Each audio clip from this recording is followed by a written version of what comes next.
Hello everyone, I hope आप सभी अच्छे होंगे।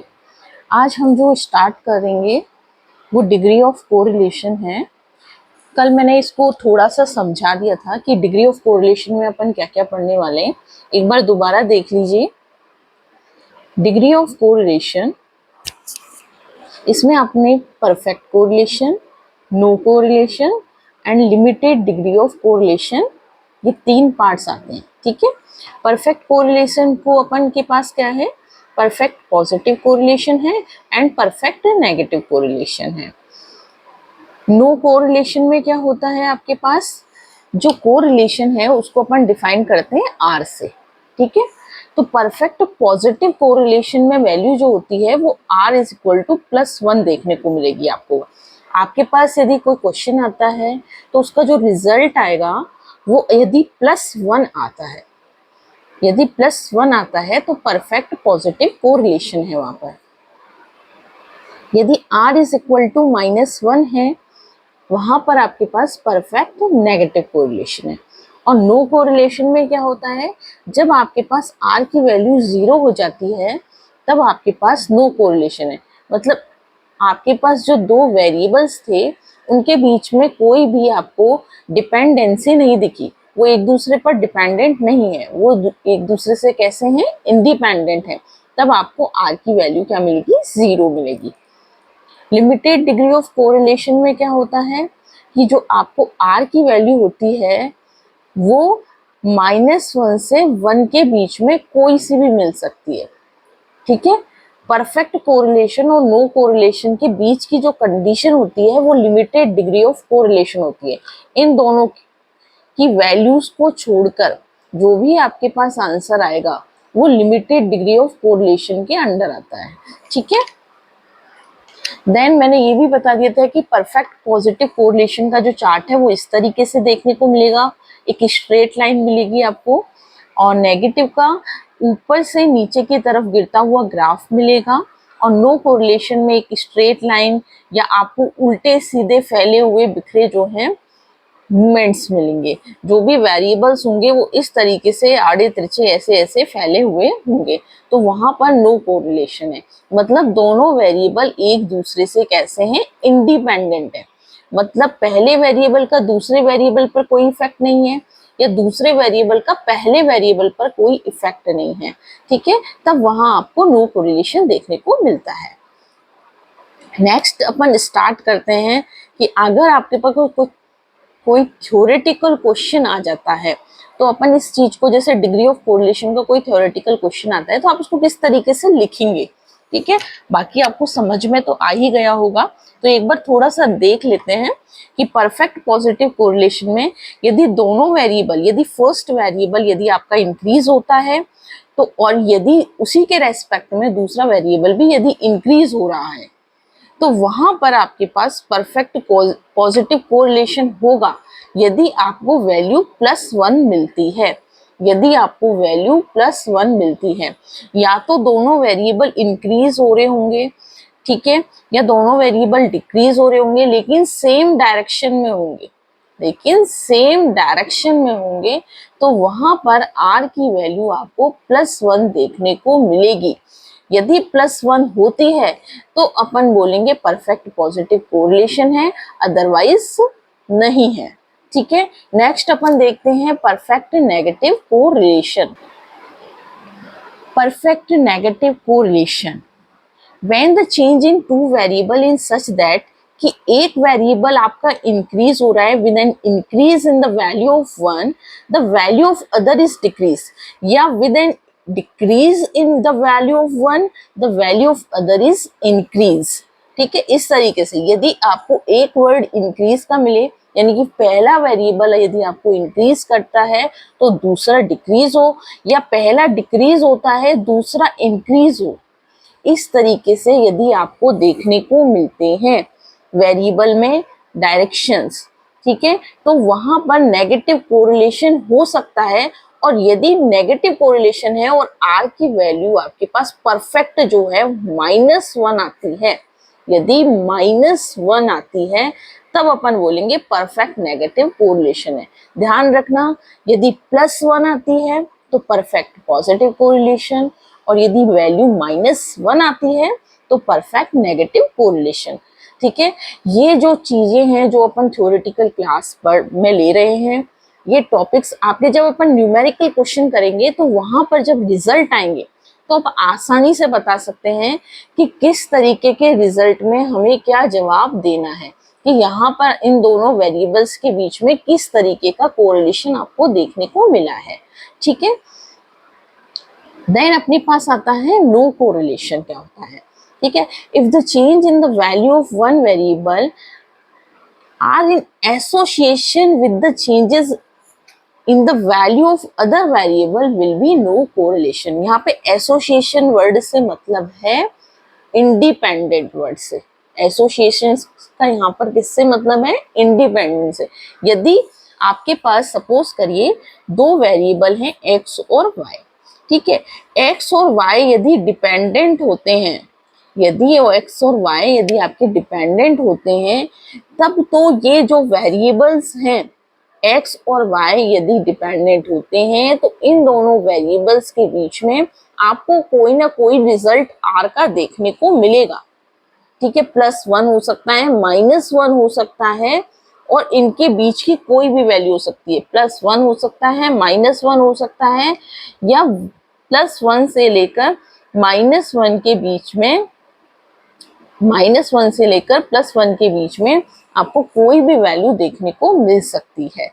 ठीक है, लेकिन नो कोरिलेशन में कब होगा? ध्यान रखना, इसमें 0 को छोड़कर, यहाँ पर r की वैल्यू को 0 को छोड़कर यदि ये सब देखने को मिलता है, 0 को हटा देना, 0 को छोड़कर यदि ये सब +1, -1 और +1 से -1 की संख्या 0 को छोड़कर यदि मिलती है तो आपके पास नो कोरिलेट, आपके पास परफेक्ट पॉजिटिव, परफेक्ट नेगेटिव या लिमिटेड डिग्री ऑफ कोरिलेशन हो सकता है। ठीक है, यदि r की वैल्यू आपको 0 मिलती है, यदि आपको r की वैल्यू 0 मिलती है तो x और y जो हैं वो आपस में कैसे हैं? इंडिपेंडेंट हैं। कैसे हैं? इंडिपेंडेंट हैं। यदि r की वैल्यू 0 देखने को मिलती है तो x और y इंडिपेंडेंट है। इंडिपेंडेंट का मतलब यदि x की वैल्यू में कोई चेंज होता है तो y की वैल्यू में चेंज नहीं होगा, या y में चेंज होगा तो x में भी चेंज नहीं हो रहा है, मतलब एक दूसरे का किसी पर भी इफेक्ट नहीं पड़ रहा है, तो वो आपस में क्या है? इंडिपेंडेंट है। देन आता है लिमिटेड डिग्री ऑफ कोरिलेशन। जो आपके पास परफेक्ट पॉजिटिव नेगेटिव कोरिलेशन है, या परफेक्ट कोरिलेशन और नो कोरिलेशन, परफेक्ट कोरिलेशन और नो कोरिलेशन के जो बीच की वैल्यूज होती है ना, वो लिमिटेड डिग्री ऑफ कोरिलेशन में आती हैं। ये पॉजिटिव वैल्यूज भी हो सकती हैं, और ये इट मे बी पॉजिटिव और इट मे बी नेगेटिव। ये पॉजिटिव भी हो सकती हैं और नेगेटिव भी हो सकती हैं। तो लिमिटेड डिग्री ऑफ कोरिलेशन में बी टर्म है हाई, मॉडरेट एंड लो। लेकिन जो लिमिटेड डिग्री ऑफ कोरिलेशन है उसको अपन किस तरीके से डिफाइन करते हैं? हाई, मॉडरेट और लो, इन 3 कंडीशन में अपन इसको डिफाइन करते हैं। अब हाई, मॉडरेट और लो क्या है, एक बार यहाँ देख लीजिए।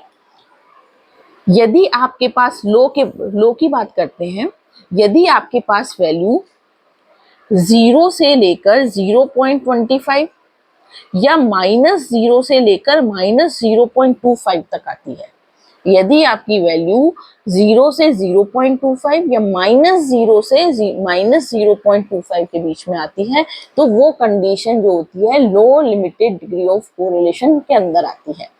मॉडरेट के अंदर क्या आता है? 0.25 से लेकर 0.75 और -0.25 से लेकर -0.75 के बीच में यदि r की वैल्यू आती है, ठीक है, यदि r की वैल्यू 0.25 से 0.75 और -0.25 से -0.75 के बीच में आती है तो वो condition moderate limited degree of correlation कहलाती है। अब हाई में क्या होता है? 0.75 से लेकर +1 की और -0.575 से लेकर -1 के बीच में जो भी संख्या होती है आर की वो high limited degree of correlation में आती है। अपन को ये पता है ऑलरेडी कि आर की जो वैल्यू होती है वो -1 से लेकर +1 के बीच में कंडीशन लाई करती है, और यदि इन दोनों के बीच में वो लाई करती है वैल्यू, तो लो, मॉडरेट और हाई, ये तीन अपने पास कंडीशन होती हैं। यदि वैल्यू 0 से 0.25 या -0 से -0.25 के बीच में देखने को मिल रही है, यहाँ पर देखिए, यहाँ से 0 से 0.25, और यहाँ पर अपन इधर की साइड आते हैं तो -0.25, ठीक है, 0 से -0.25, तो ये वाली कंडीशन है लो। फिर यहाँ से दोबारा चले इधर की तरफ, यहाँ पर 0.75 और यहाँ पर भी अपने पास 0.75, तो ये अपने पास कंडीशन हो जाएगी मॉडरेट की, -0.75, ठीक है। देन यहाँ पर अपने पास दोबारा आते हैं तो ये अपने पास है +1, तो यहाँ पर 0.75 से +1 ये अपने पास है high limited degree of correlation, वो भी पॉजिटिव वाला, और जब इधर चलते हैं तो ये अपने पास नेगेटिव वाला, ठीक है। तो इस तरीके से लिमिटेड डिग्री ऑफ कोरिलेशन जो है वो 3 कैटेगरी में बांटा गया है, ठीक है। देन अपन आते हैं मेथड ऑफ स्टडिंग कोरिलेशन, कि कौन कौन से मेथड्स आपको देखने को मिलेंगे, ठीक है। अपने पास 2 मेथड होते हैं कोरिलेशन को पढ़ने के लिए। फर्स्ट होता है ग्राफिकल मेथड, मतलब आपके पास 2 वैल्यूज दे रखी हैं x और y की, तो अपन x और y का बस ग्राफ बना ले। x एक्सिस पर तो रखें वैल्यू यहाँ पर एक वैल्यू को, और y एक्सिस पर रखें एक वैल्यू को, और x और y की जो वैल्यूज दे रखी हैं उनको लेकर डॉट्स बनाते जाएं, जो वैल्यू जिसके है वो डॉट्स बनते जाएंगे, ठीक है। तो वो मेथड होता है आपका ग्राफिकल मेथड। ग्राफिकल मेथड के अंदर क्या आता है, स्कैटर डायग्राम आता है, ठीक है। स्कैटर मतलब फैला हुआ, तो उसी तरीके से यहाँ पर जब डॉट्स बनते हैं तो वो फैले हुए बनते हैं, इसलिए इसका नाम रख दिया स्कैटर डायग्राम, ठीक है। एल्जेब्रिक मेथड में आपको 3 देखने को मिलेंगे, Karl Pearson method, Spearman method and concurrent deviation method. सबसे इम्पोर्टेंट जो होता है वो है कार्ल पियर्सन मेथड, जो सबसे इम्पोर्टेंट एग्जाम में पूछा जाता है। देन स्पीयरमैन है, एंड देन कॉनकरेंट है। कॉनकरेंट सबसे कम पूछा जाता है एग्जाम में, ठीक है।